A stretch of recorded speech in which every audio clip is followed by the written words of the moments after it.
Welcome back to another episode of Rock Boys Football. One of the more fascinating week 2 matchups that I think you see in all of college football, at least in my opinion.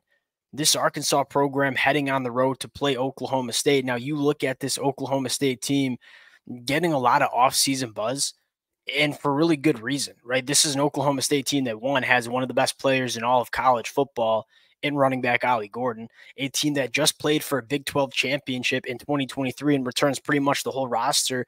Mike Gundy, phenomenal head coach. There's a lot of reasons to like this Oklahoma State team. And quite frankly, I like this Oklahoma State team. That being said, you look at this Arkansas program, I think a lot of people, at least in my opinion, just kind of writing this Arkansas team off in 2024 because they were, for lack of better terms, not good in 2023. You bring in Bobby Petrino to take over this offense, one of the more underrated and underappreciated offseason hires that you saw in all of college football. You bring in a quarterback in Taylor Green, who, yes, has been a little bit of a roller coaster during his time at Boise State, but we know this kid can play at an extremely high level if he does reach that ceiling. I think a relatively solid defense with some playmakers around Taylor Green. This Arkansas team is a lot more fascinating to me than I think a lot of people in national media. And I think we're going to find out what this Arkansas team is about in 2024. And quite frankly, I think they got a good chance at going on the road and having an opportunity to get this one done. Want to get into how Arkansas might go about doing that. Now, before we do, and as always, most importantly, let it fly in the comments section. Whether you're an Arkansas fan, whether you're an Oklahoma State fan, we previewed this game a little bit earlier in the week. It was a ton of feedback, a ton of ball talk in the comment section. I had a blast talking it. Appreciate you guys rocking with it. If y'all do enjoy the content, consider subscribing to the channel. I know a lot of y'all are going to this football game, which I'm jealous. Like, this is going to be an elite environment, a really fun football game. Let's get into how Arkansas gets this one done. And I want to start, there's two things on this Arkansas defense that you really have to get done. One is obviously stopping Ollie Gordon, which is much easier said than done. And we're going to get to kind of how Arkansas might go about doing that. But I think another really underrated storyline in this football game is heating up Alan Bowman. And I think Arkansas has the pass rush to do it. This pass rush last year was really dang good. I don't think enough people talked about it because the Arkansas offense was so bad. This Arkansas team can get after the passer. Obviously, most notably, a guy like Landon Jackson, who I think might be not only one of the best edge rushers in the SEC, but I think one of the better edge rushers in the country. Why is getting after Alan Bowman such a massive storyline for Arkansas?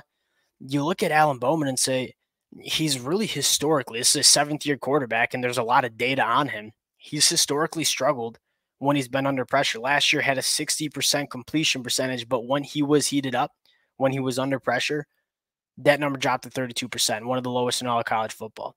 You look at Alan Bowman and say he's a quarterback that, one, I think is a really solid quarterback, but he wants to process, get the football out early, accurately, and on time. He doesn't really want to do much extending the play. So if you're Arkansas, you can start running some games up front. You can potentially bring a little bit of pressure and try to get Alan Bowman off his spot, because historically, Alan Bowman has not been very good with muddy pockets when he's been under pressure, and you don't really need to worry about Alan Bowman getting outside the pocket and extending plays because that's just not what he does.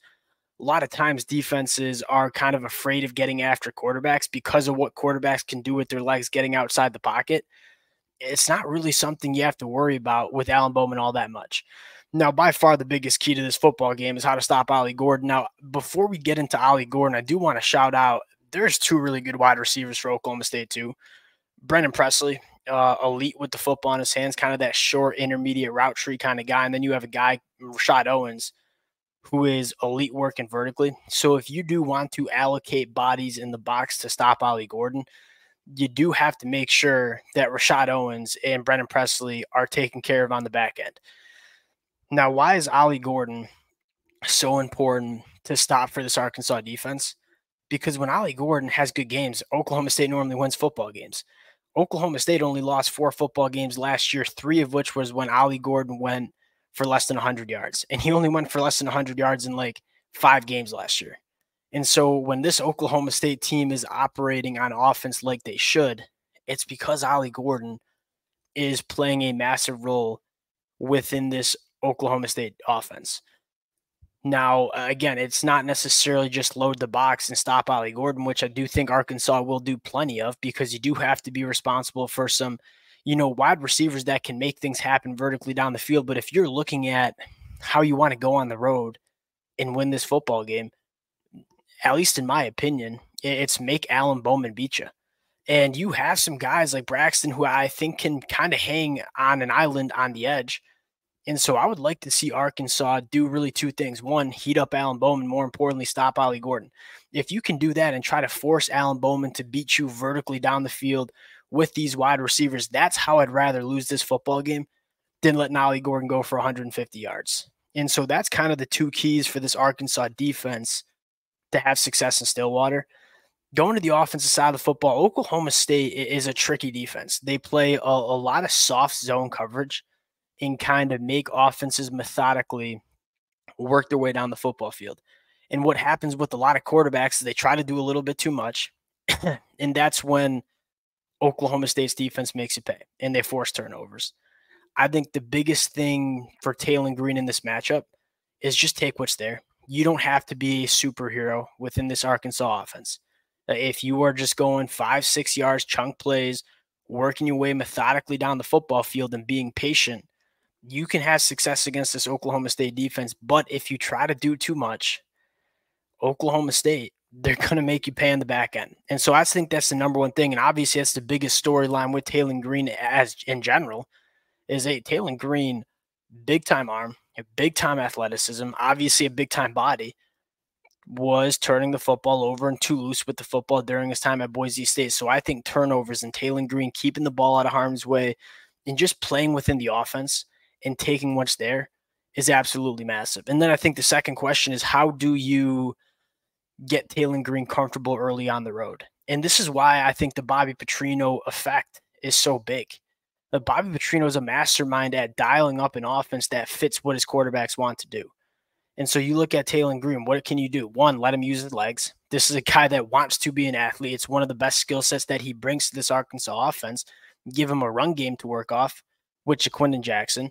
Oklahoma State doesn't load the box too often. I think Arkansas should be able to have some success efficiently running the football, staying out of those third and long situations, especially with Taylor Green back there as well. And then finally get him outside the pocket. Again, I think you got to lean into what Taylor Green does best, where he's most comfortable as a quarterback, and that is running the football, getting outside the pocket, throwing on the run. And so I think that's the last big storyline. Like if Taylor Green can play within the offense, if he can get to things that make him comfortable as a quarterback, I think Taylor Green could be a really good football player for Arkansas. Bobby Petrino's got to make sure that Taylor Green gets comfortable quickly, because Oklahoma State, Stillwater, Boone Pickens Stadium ain't a place that you want to have your quarterback be uncomfortable.